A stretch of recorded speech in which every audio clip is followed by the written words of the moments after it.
Good morning Gopu সোনা।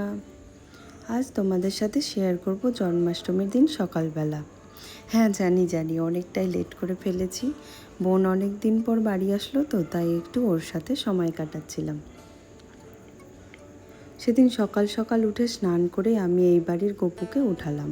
ওর একটু অঙ্গরাগ করব, তাই আমি প্রতিবারই জন্মাষ্টমীর সময় গপুর লুক চেঞ্জ করি আর কি। সবার মতো ওরও তো ওর জন্মদিনে একটু স্পেশালভাবে সাজতে ইচ্ছে করে বলো। তাই আগের অঙ্গরাগ খুব একটা নষ্ট হয়েছিল না, তাও ওটা উঠিয়ে দিলাম আর পিতম্বরী দিয়ে একটু মেজে নিয়েছি।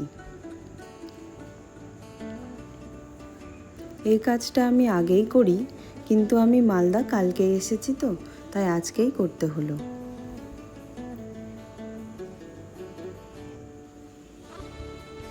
এই যে কপুর চোখ আঁকা কমপ্লিট। চোখটা কেমন হয়েছে তোমরা সবাই কমেন্টে জানিও।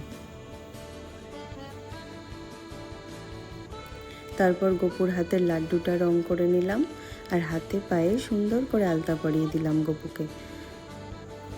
আলতা পরে কিন্তু দারুণ লাগে।